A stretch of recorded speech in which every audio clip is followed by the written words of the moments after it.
আজ আন্দোলনের 40 দিনের মাথায় এসে আমরা আমাদের যে চতুর্থ এবং পঞ্চম দফা দাবি ছিল এবং এর পাশাপাশি প্রিন্সিপাল সেক্রেটারির যে অপসারণের দাবি ছিল সেই দাবি নিয়ে আজকে আমরা চিফ সেক্রেটারির নেতৃত্বে যে টিম তৈরি হয়েছিল তার সাথে আমাদের মিটিংয়ের জন্য এসেছিলাম। আমাদের যা পয়েন্ট ছিল প্রত্যেকটা পয়েন্ট পুঙ্খানুপুঙ্খভাবে আমাদের দাবি জায়গা থেকে আমরা রাখি।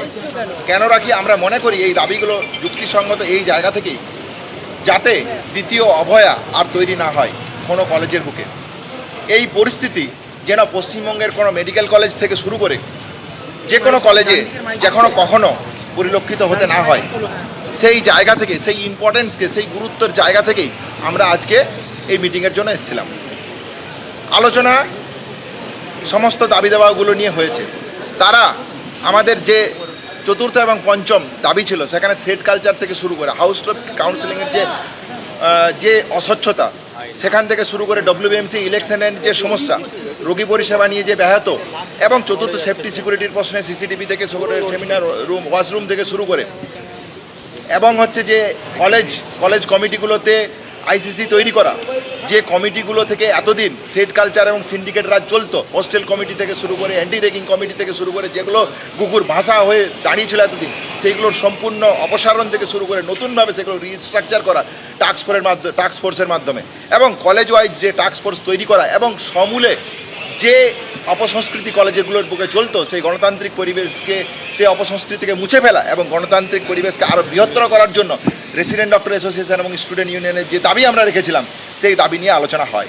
কিন্তু আলোচনার শেষে এবং এর পাশাপাশি এটাও আলোচনা হয় যে রোগী পরিষেবা নিয়ে আমরা যে প্রতিদিন সমস্যার মধ্যে পড়ি, সেই সমস্যা থেকে আমরা যে ঘটনাগুলো মনে করেছিলাম, যে বেডের নিয়ে ট্রান্সপারেন্সি, রেফারাল সিস্টেম নিয়ে ট্রান্সপারেন্সি, ইনফ্রাস্ট্রাকচার গড়ে তোলা, এবং পাশাপাশি যে স্বচ্ছ ট্রান্সফার প্রক্রিয়া, অন্যান্য স্বাস্থ্যকর্মীদের নিয়োগ প্রক্রিয়ার ক্ষেত্রে, হেলথ রিক্রুটমেন্টের ক্ষেত্রে যে সদর্থক ভূমিকা রাজ্য সরকারের নেওয়া উচিত, সেই জায়গাগুলো যদি তৈরি হয় তবেই আমরা একটা হয়তো নতুন স্বাস্থ্য ব্যবস্থা গড়ে তোলার পথে এগিয়ে যেতে পারতাম।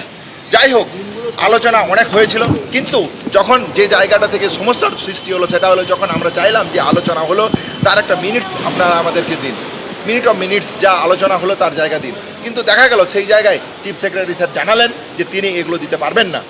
শুধুমাত্র কিছু ন্যূনতম যে প্রতিশ্রুতি, সেই প্রতিশ্রুতি দিয়ে তিনি তার মিনিটস তৈরি করেছিলেন। তিনি বলেছেন আমরা তাতে রাজি হয়নি, আমরা বেরিয়ে এসেছি। তিনি তারপর বলেছেন যে ড্রাফট ফর্মে একটা মেল পাঠানোর জন্য, যে মেলের পেলে উনি হয়তো কাল সকালে যে দাবি দাবাগুলো নিয়ে আলোচনা হয়েছে সেগুলো নিয়ে একটা ডাইরেক্টিভ দেবেন। আমরা সেই ডাইরেক্টিভের অপেক্ষায় আছি। আমরা মনে করি যে এই আন্দোলনের যে ন্যায়সঙ্গতা, 9 তারিখের যে ঘটনাকে সামনে রেখে যে নৃশংসতা পশ্চিমবঙ্গের বুকে উঠে এসছে, তাকে মান্যতা দিয়ে এবং হসপিটালের মধ্যে যদি নর্মাল পরিবেশ তৈরি করতে হয়, আমাদেরকে আবার কাজে ফিরতে হয়, আমাদের সহপাঠিনীকে যে ঘটনা ঘটেছে তার জন্য তার সুরক্ষা এবং সেফটির প্রসঙ্গ যদি সেই ঘটনা যাতে সুরক্ষিত করতে হয়, সেফটি সিকিউরিটি যাতে সুরক্ষিত করতে হয়, কোনো ছাত্রছাত্রীকে যাতে থ্রেড কালচারের মুখে না পড়তে হয়, আর সেই জন্য আমরা মনে করি এই অ্যাডভার্সিভগুলো, যে ডাইরেক্টিভগুলো আসার কথা, সেই ডাইরেক্টিভগুলো নিয়ে আলোচনা করতেছিলাম, এগুলো অত্যন্ত জরুরি। সেই জরুরির জায়গা থেকে আমরা বলতে চাই অতি দ্রুততার সাথে এই জায়গাটাকে দেখা হোক, এবং আমাদের হসপিটালের সাথে যে আমরাও তো অতি দ্রুততার সাথে কাজে ফিরতে চাই। তাহলে কাজে ফিরতে গেলে আমাদের যে দাবি দেওয়া ছিল, যে ন্যূনতম দাবি দেওয়া, সেই ডাইরেক্টিভের অপেক্ষায় আমরা আছি।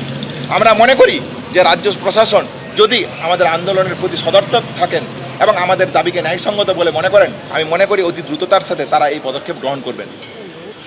আমাদের কর্মবিরতি এবং অবস্থান বিক্ষোভের প্রশ্নে আমাদের যেভাবে কর্মবিরতি এবং অবস্থান বিক্ষোভ চলছিল সেইভাবেই চলবে। আমরা ডিরেক্টিভের অপেক্ষায় আছি। ডিরেক্টিভ দিলে আমরা আমাদের অবস্থান এবং কর্মবিরতি সম্পর্কে সুনির্দিষ্ট দাবি আপনাদের কাছে